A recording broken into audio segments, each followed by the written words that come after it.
Donald Trump just embarrassed himself, the military, and our entire country with his disastrous trip to Japan this week. While touring East Asia, Trump spent more time rambling incoherently than actually negotiating any trade agreements. And as the final stop on his trip, Trump just addressed the US military stationed in Japan and tried to turn a speech to our troops into a humiliating campaign rally. All this and more coming up. But first, be sure to leave a like and subscribe for more. So far in his second term, Donald Trump has made 3 major international trips. A trip to the UK to meet with the European Union leaders, a tour of Middle Eastern countries to discuss the war in Gaza, and now a trip around East Asia to work out some new trade agreements. Now, he's supposed to be strengthening trade ties to countries in Asia, but as you can probably imagine, he's instead completely distracted by talking about himself, like usual. In fact, everywhere he stops, he tries to brag about getting $20 trillion of investment into the United States. 20 or $21 trillion invested, or to be invested, very importantly. I mean, the money's coming in, and a lot of it's commitments that are incredible. Tim Cook is doing, I think, like $600 or $650 billion, right? Critical minerals and other industries. The United States is having its golden age. Last year, we were a country that was doing very poorly under a different semi-leadership. I don't even call it a leadership. But this year, we're doing numbers that nobody ever thought it was possible for any country to do. We'll be, at the end of my first year, over $20 trillion worth of investment into the United States. There's no country anywhere that's ever done anything close to that. Donald Trump is spending his trip lecturing heads of state and business leaders on completely made-up statistics. The United States' economy is only around $30 trillion in size. If we saw $20 trillion of investment since April, that would be almost a 2/3 increase in the US economy. But according to the federal government, specifically the Federal Reserve, we are only looking at a 1.5 to 2.4% GDP growth. This means that either Donald Trump is giving all of the investments into the economy to his rich friends instead of benefiting the rest of us, or he's just making up numbers.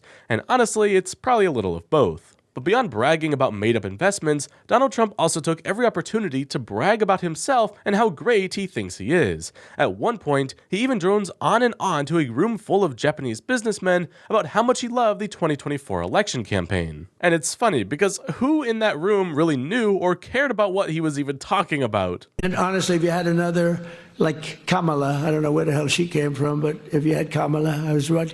Against Biden, I went up by 29 points. All of a sudden, they take him out. It's like a fighter. He's losing the fight. They replace him in the middle of the fight. They gave me a new one. They gave me Kamala. I went from Joe to Kamala. But if she got in, I don't think there'd be nobody in this room. You wouldn't be doing anything. You'd be elsewhere doing things.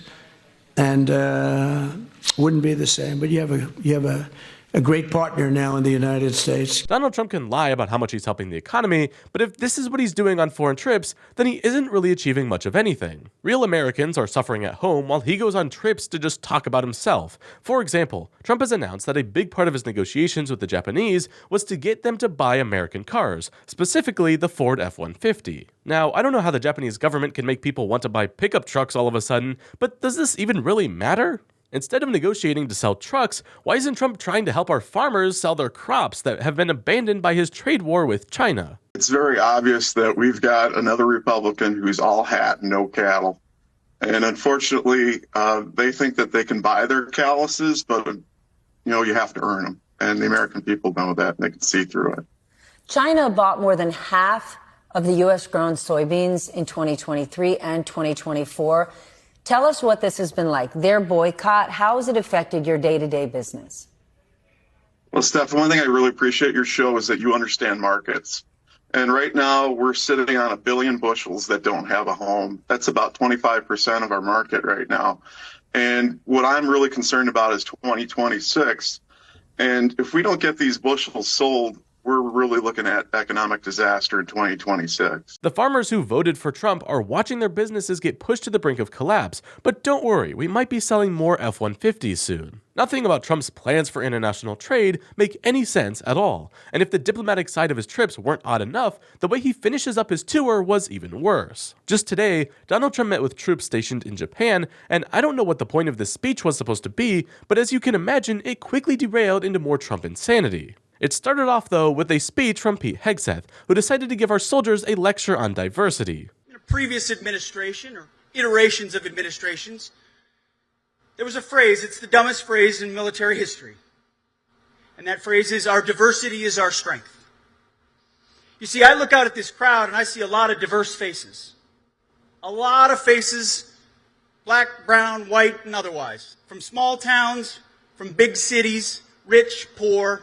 I don't know you and you don't know me. But I don't look at you and see who you are based on the color of your skin. I look at you as a fellow American who bleeds red. Our strength is not our diversity. Our strength is our common purpose. Our strength is our unity. Our strength is our mission. Our strength is our oath to the Constitution that we will defend each other.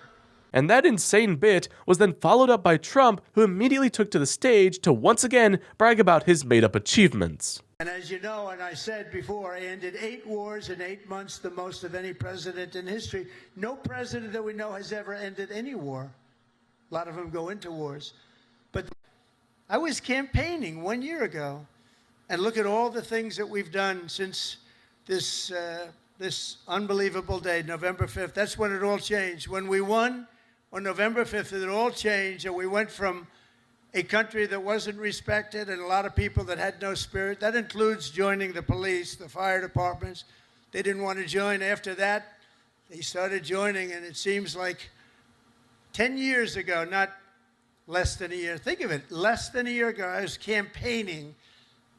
You know, we won the second election by a lot, so we had to just prove it by winning the third by too big to rig, I called it. It was too big to rig. And it was an amazing victory, and thank goodness we won, because we were in big trouble. We were in big, big trouble. This is the man in charge of our armed forces. He's supposed to inspire our soldiers, maybe discuss the importance of their job, or even just thank them for being there. But no, instead, Trump used his entire speech to campaign to the troops. And this is all as if he's trying to sell himself to them, such as when he brags about inflation coming down, which, by the way, it's not. Inflation. Back home, we had the worst inflation in the history of our country. Energy costs are down. You know, energy costs are way down. Gasoline prices are way down. Grocery prices are way down. We have a little problem with beef. We're going to get that down very quickly, but the prices are way down. Mortgage rates are down despite having an incompetent head of the Fed. I call him too late. He's always too late. He's too late in lowering interest rates. I call him Jerome Too Late Powell. And this stuff is just so easy to disprove. Inflation is very clearly a problem under the Trump administration. Mr. Secretary, coffee prices are up 19% from a year ago. Beef is up almost 15%, and bacon up almost 6%, just to name a few. So when are all grocery prices going to come down, as President Trump promised? Well, Kristen, you know, it's unfortunate. As much as I like you, you like to cherry pick. Now, Donald Trump or Scott Bessent in that interview like to say that people are cherry picking when we say that prices are going up, but we are looking at prices for things like coffee, beef, bacon, or bread, things that everyone in America buys. If the price of things that everyone needs to buy goes up, that's because we are seeing inflation. And after an hour of forcing our troops to sit through a Trump campaign rally, the president ended things off by threatening to send troops like his audience into American cities. The people attending this speech are not only on foreign deployment, they literally focus on preparing for war with China. How do you think they feel about our president saying that the real danger is in Chicago and LA? Have cities that are troubled, and we're sending in our National Guard, and if we need more than the National Guard, we'll send more than the National Guard, because we're going to have safe cities. We're not going to have people killed in our cities, and whether people like that or not, that's what we're doing. Most of our active duty military have no interest in picking up their guns to go harass Americans at home. Just like he's thrown our national politics into chaos with partisan fighting, Donald Trump doesn't give these stupid speeches for no reason. He's looking to advertise his usual division and culture war nonsense to the military itself. And that's not only incredibly irresponsible, but I would say just another example of his dreams of being a classic military-supported authoritarian. And as always, if you agree, please be sure to let me know down in the comments below, and don't forget to leave a like and subscribe for more.